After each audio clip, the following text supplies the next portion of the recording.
Mukama yeebazibwa abooluganda kansubire mwasuzeeyo mwasuze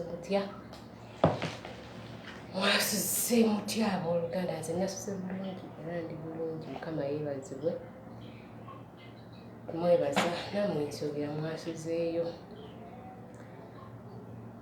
olunaku lwayo tujja twebaliza Mukama nti alukeeseza olunaku lwakubiri alutuwadde ffe baani abalamu tumusinza tumugulumiza baaniriza ku peegi ya Grace Innocent wamu tusheyalinga kigambo kya Katonda kusoma ku Bayibuli njiri mu linnya lya Yesu mbaaniriza nnyo era nsuubira olunaku lwa leero you're gonna be blessed. God is going to use me ate obweba omukisa zenga nze kyenzikiriza mu linnya lya Yesu tusabe nga tugenda okutandika. Katonda wa Ibrahim Zakani Yakobo tukusinza tukugulumiza era tujja mu maaso go Mukama tugenda okuwuliza ekigambo kyo Mukama may I be a vessel era ekigambo kyo kiyite mu nze sobole okwogerako eri abantu era nabo oggula amatu gaabwe ag'omwoyo basobole okuwulira tutegeere ekigambo kyo era tuwe omukisa Mukama Katonda wange tusaba Mwoyo Mutukuvu to be in the midst of us. Mukama Bayibuli egamba nti ababiri abasatu bwe bakuŋŋaanira obeerawo Mwoyo Mutukuvu nalyo tukukooboola gwe obeere mu maskati gaffe amiina.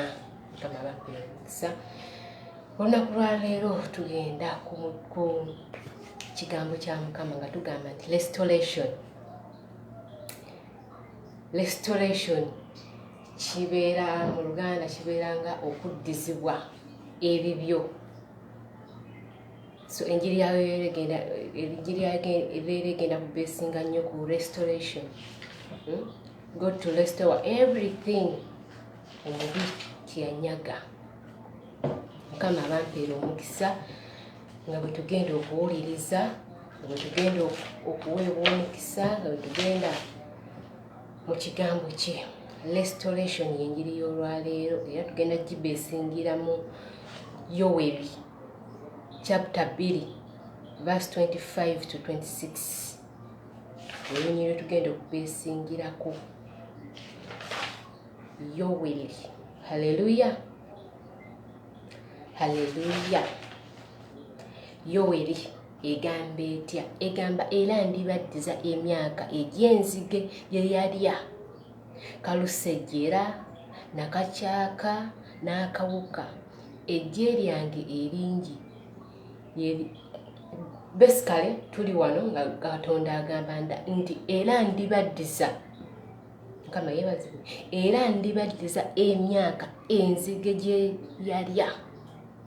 Enzige mu Luganda ze locusts twazirabako e Uganda zajjayo okwo naye locust bwe zigwa mu kifo tewasigala kintu wadde n'ekimu tewasigala zirya buli kimu every green. Naye Mukama agamba era ndibaddiza emyaka enzige gye yalya. Mukama yeebazibwe enzige ze yalya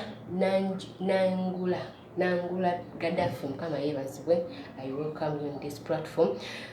Mukama agamba nti ndibaddiza enzige ze zaalya. Mukama yeebazibwe. Omuntu isobola okubeerawo nti before you had a business ng'etambula bulungi nnyo omulabe n'agirinnyamu omulogo n'agirinnyamu kanso n'ebitwala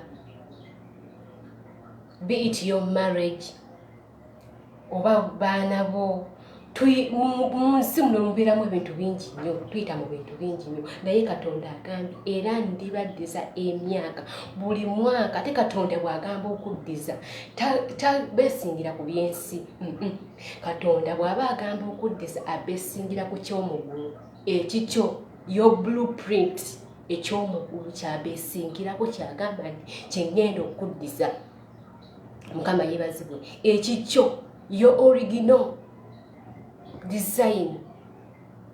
Mukama yeebazibwe eky'omugulu kubanga bwe tuba tutondebwa buli muntu abeera n'omugabo gwe Grace ndina omugabo gwange buli omu naawe Gaddafi Mukama yeebazibwe olina omugabo gwo eyo muggulu. So Katonda agamba nti era ndibaddiza emyaka. Mukama bw'aba agamba the original print, your original print gyayogerako nti kyagenda okuddiza. Mukama yeebazibwe agenda kuddiza ekyo. Buli nzige omubi kye yatwala buli kimu agenda kikuddiza. Mukama yeebazibwe. Era tugenda kulabako Yobu.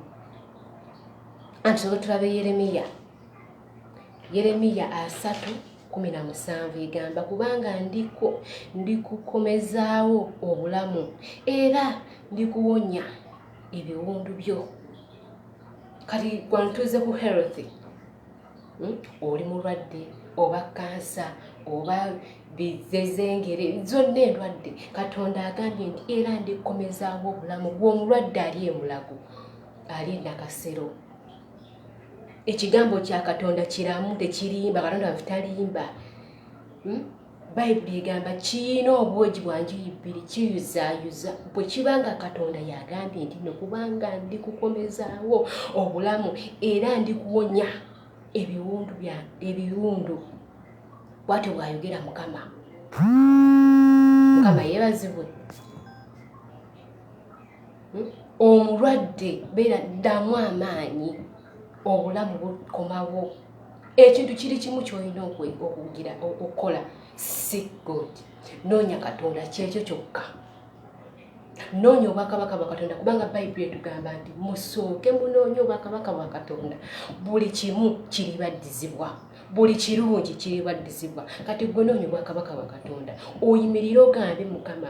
Yeremiya 3:17 ogamba kubanga ndikukomezaawo obulamu. Ngamba gwe omulwadde. Katonda talina kyatasobola.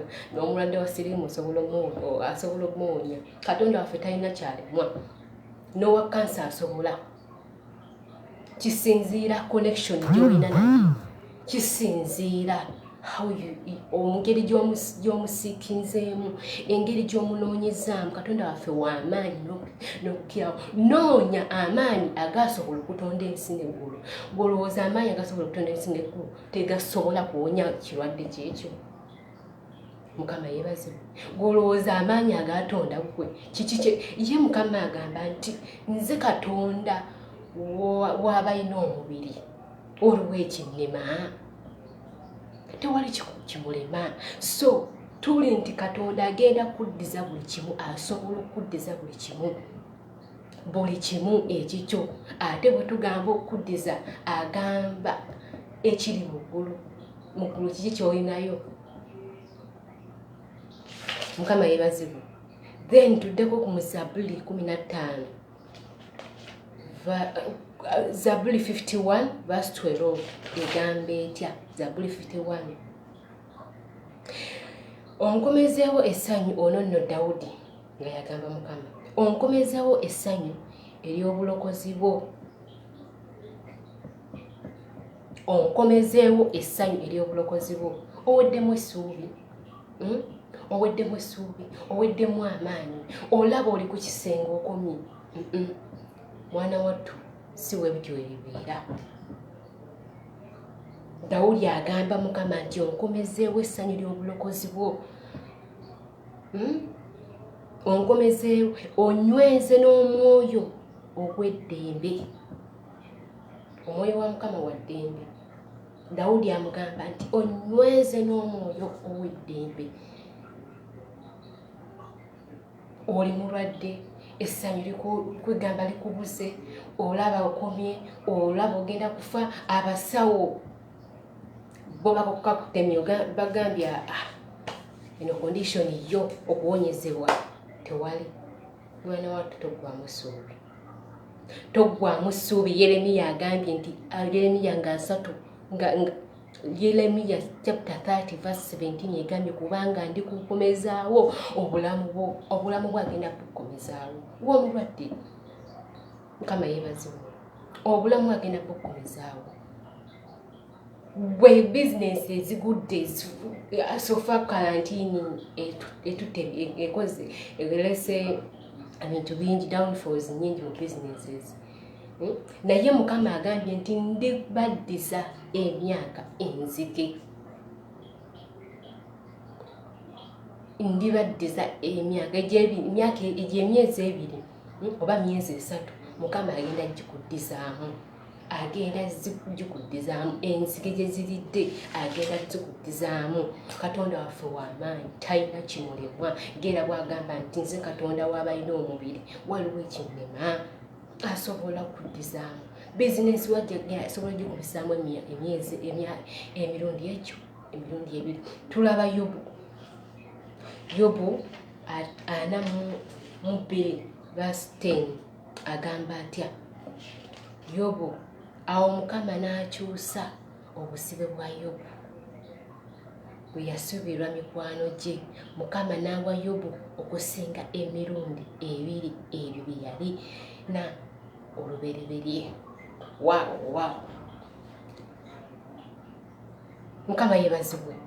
Mukama n'awa Yobu emirundi egyo okusinga bye yalina mu lubereberye. Mukama abampeera omukisa. Ng'olaba bizinesi egudde, lenti tewali, products toyina, stock toyina, naye weesige Mukama. Nga Bible egamba nti seek God, everything will be given to you. Noonya obwakabaka bwa Katonda, then agenda kuddizaamu emirundi 2 nga Yobu abaana baagenda, Yobu ente ne zigenda, Yobu endogoyi ne zigenda, ennyumba n'egenda, obulamu bwe. Kati njogera ku ggwe ng'olaba obulamu bugenda, oli mulabu, oli nakasero, owulira so abasawo bakakutemye. Katonda agambye nti nedda, yaddiza Yobu obulamu bwe. Yobu yalwala ebigenge, omulabe yamukomako n'alwala ebigenge. Mikwano gye ne gimusekerera. Mukazi we n'amugamba naye gwe lwaki tova mu Katonda? N'amubuuza gweyagala n'agoberera nga abakazi abasirusiru. Yobu teyava ku Katonda. Era Mukama n'amuddizaamu emirundi gyali egyo 2 ku ebyo gye yalina olubereberye. Kaakati muganda wange nkuzaamu essuubi nti gwe Katonda gwe tusinza mulamu. Katonda bw'aba agambye nti ndikuddizaamu emirundi 2, agenda kuddizaamu emirundi 2.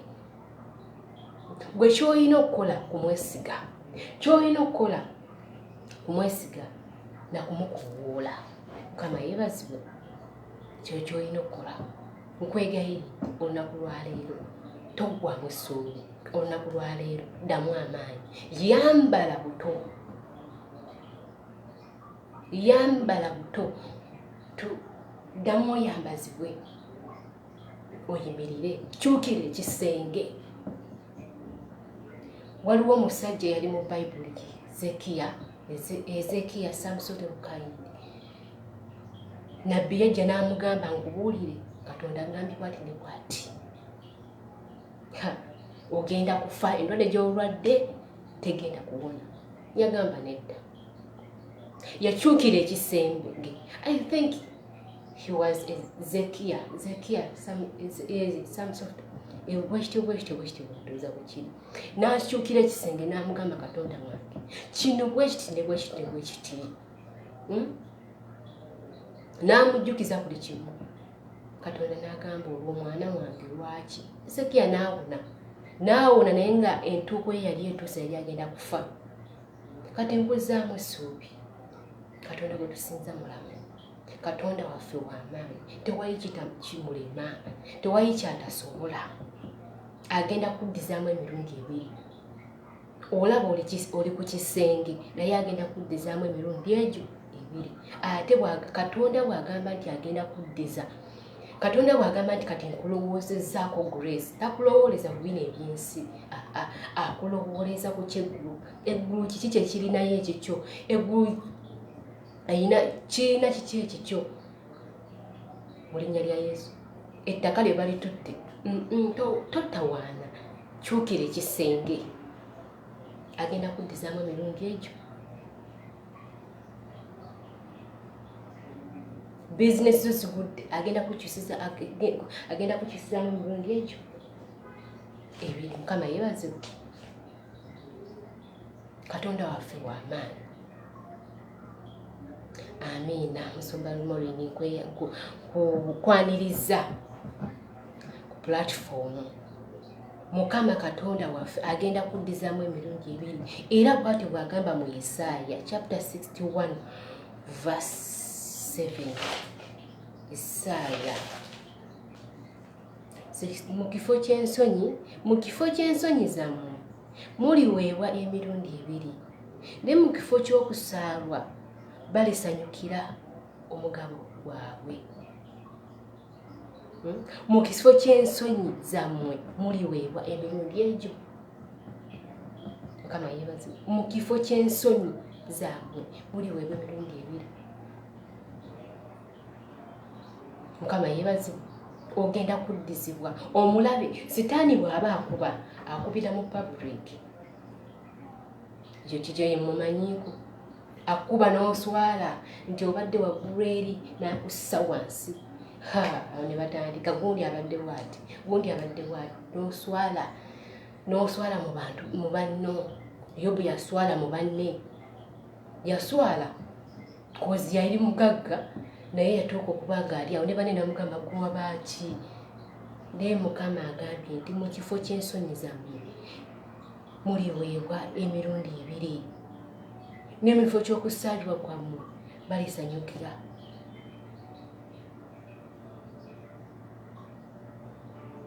Mukama yeebazibwe. Toggwamu ssuubi. He is going to restore everything. Kyonna omulabe kye yatwala. Oba mulogo teri ddogo eri Isirayiri. Omukisa gwa Mukama bw'aba agutadde teguzibibwa. Mukama yeebazibwe. Omukisa gwa Mukama bw'aba agutadde teguzibibwa kubo. Teguzibibwa kubo, tegusobola kuzibibwa kubo. N'obwoba ofuutya omulogo kaaloga atya era gujja kuwaguza. Gujja kuwaguza ate gugenda kubeera agenda kuddizaamu emirundi egyo ebiri. Yesu omulogo ayinza okulaba nti awiininze okumala ng'emyaka 3 naye egyo emyaka 3 kigenda kufuuka myaka 6 ku lunaku lwa Katonda lw'atandise okukola. Simanyi oba ontegeera. Omulogo ayinza okuba awiininze ye ng'alaba awiininze okumala emyaka 5 naye Bayibuli egamba nti ndibaddiza emyaka ensige gye lyalya. Omulogo akugamba alabya nti akusiza wansi okumala emyaka 5. Ekyo emyaka 5 Katonda agenda gikubisaamu emyaka egyo emirundi egyo emirundi ebiri giba myaka 10. Ndowooza olwa sipiidi engeri gy'oba okulamu okutandika ku lunaku Katonda lw'atadde omukisa gwo, okutandika olunaku Katonda lw'agambye nti kati grace. Tandika. Mukama yeebazibwe. So toggwamu ssuubi. Tonyiigira nsi kubeera awo ogamba kyukira kisenge. Kyukira kisenge. Kyukira kisenge nga Ezekiya. Kyukira Mukama nga Yobu. Ogenda kuddizibwamu ekikyo buli kimu. Nze nkugambye Katonda bw'agamba nti nno I'm going to restore everything. Tagamba bino bya ku nsi nedda. Ategeeza ekiri eyo ewuwe. Mukama yeebazibwe. Buli kikyo kigenda kuddizibwa. Obulamu bwe bugenda kuddizibwa. Ku nsi kuno buli muntu olina okufuna ssente ku nsi y'abalamu. Mu nsi y'abalamu. Omulokole kikyo kikubeezaawo ng'okaaba. Lwaki oba okaaba? Katonda gwe tusinza w'amaanyi buli kimu akirina. Kiki ekikubeezaawo ng'okaaba? Kiki ekikubeezaawo mu nnaku? Mwana wattu yemuka. Katonda gwe tusinza y'asinga obugagga. Katonda gwe tusinza ye nannyini buli kimu. Yemuka. Ddamu amaanyi. Ogambe Mukama Katonda wange. Nkyukidde ggwe. Mukama yeebazibwe. Nkyukidde ggwe. Weerage. Mukama yeebazibwe. Zekiya yakyukira ekisenge. Mukama n'amuwa obulamu obujja.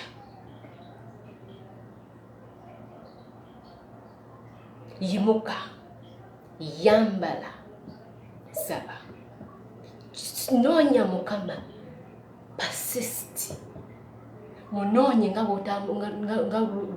bw'otamunoonyangako omugambe Mukama buli kimu okisobola tewali kyotasobola Mukama yeebaze kiki kyatasobola bwekyoba olaba kiki ekikubeeza mu nnaku kiki ekikubeezaawo lwaki omubi kyansi lwaki omubi oba omuwa chance no omubi tomuwa chance omubi tumuwa power sometimes ffe abawa omubi amaanyi n'atukolamu ate kasita owa sitaani amaanyi talina kusaasira esitaani yetasaasira nibwogamba naye kantulaawo agenda kunyogootula akunyogootule akuse wansi bakulinnyeko ofuka ekisimbo so sitaani tasaasira talina tebimulya simanyanga kano katonoto nedda omubi tomuwa chance kyukira ekisenge omugambe Katonda wange nzize mu maaso go gwe buli kimu he's going to do well Mukama yeebazibwe Mukama mulungi ekiseera kyonna mwoyo mutukuvu ow'ekisa Katonda owaffe yennyini eno ensi ya Mukama n'okujjula kwayo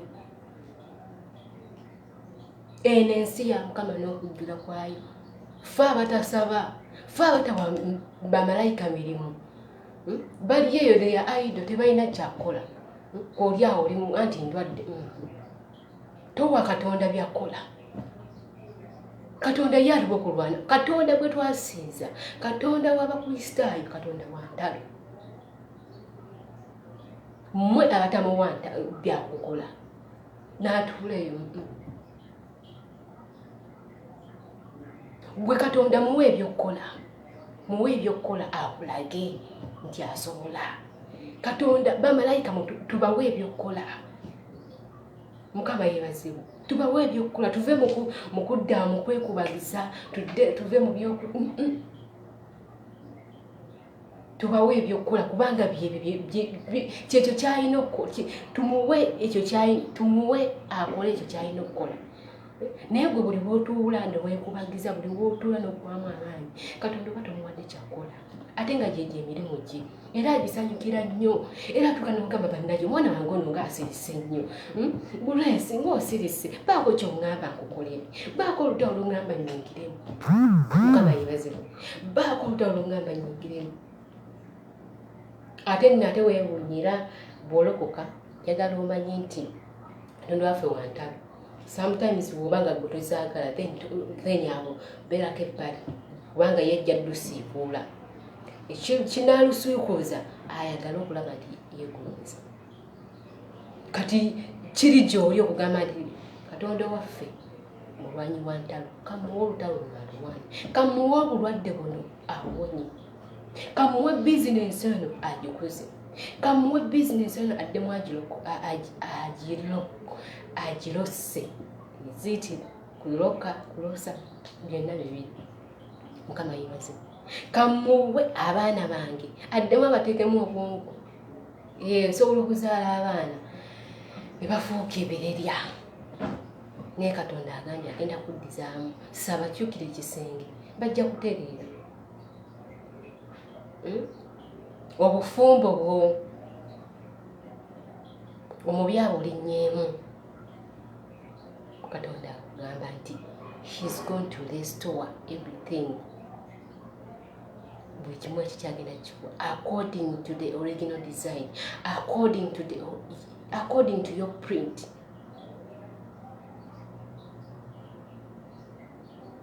Mukama yeebazibwe toggwamu ssuubi todda bwekubagiza kukaaba nze nabagamba Katonda takolera mu kukaaba gwe bwodda nga weekubagiza ngaokaaba nga yadda wali ezo those are fruits of the evil ebyo Katonda tabikolera mu kukaaba Katonda yakolera mu ssanyu ddamu essanyu mukoowoola omugambe Mukama kati nzize olaba amaanyi Katonda waffe w'amaanyi n'okusinga bwe tulowooza testing akumanyi agatonda ensi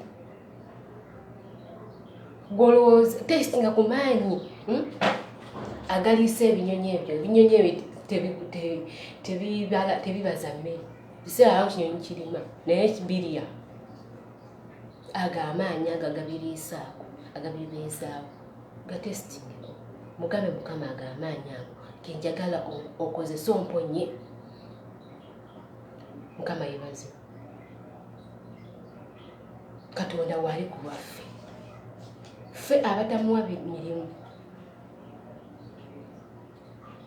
abatamuwa mirimu bwetyo bwe tusoma mu 1 Peter Petero ekisooka verse 5:10 egamba etya 1 Peter era Katonda ow'ekisa kyonna eyabayitira ekitiibwa kye ekitaggwaawo mu Kristo mulimala okuba awo tugire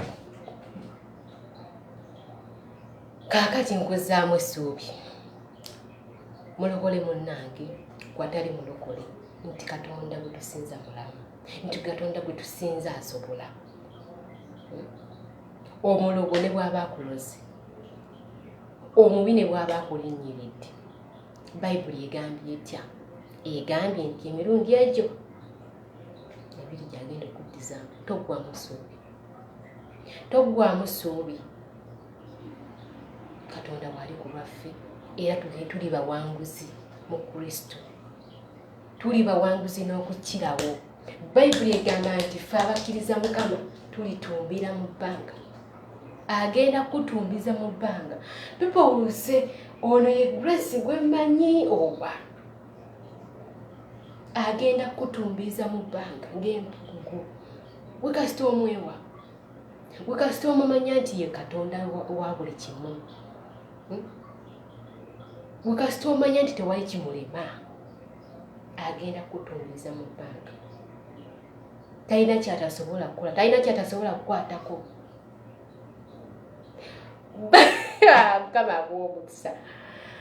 Mukama awa omukisa bwe tukomyawo so nsaba tusabeko batumaliriza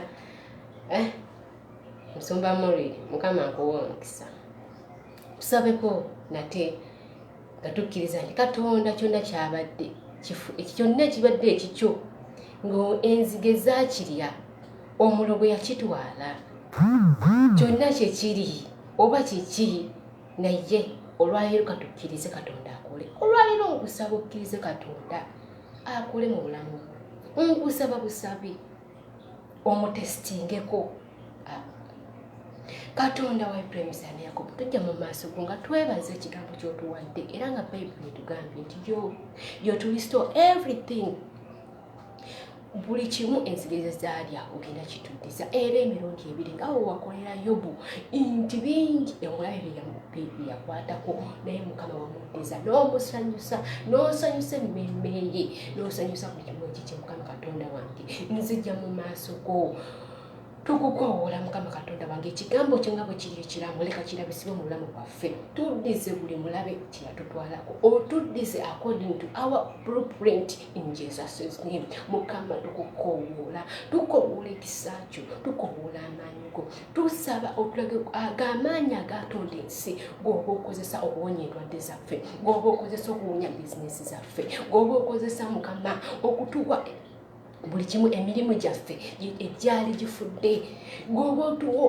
okozesa Mukama Katonda wange okurestoringa emirimu gyaffe okutuzza mu maofiisi gaffe okutuzza mu bifo byaffe tulocate us Mukama gwoba okozesa be bagoba mu mayumba Mukama Katonda wange bawe location bazimbire mu linnya lya Yesu obawonye nga bwe Bayibuli begambye nti oli baddiza emirundi ebiri kiba kitegeeza nti bw'aba abadde apangisa n'agobebwamu ate ogenda muddiza emirundi ebiri nti agenda kuzimba goloofa ajja kuzimba balaafu tewali kitasoboka mu linnya lya Yesu gwe Katonda atambuza abalema gwe Katonda azuukiza waliwo ekitakulima Mukama bampeera omukisa mwebale mwenna ababaddewo neyanziza okumpa obudde bwammwe Amina. Mweraba musibe bulungi.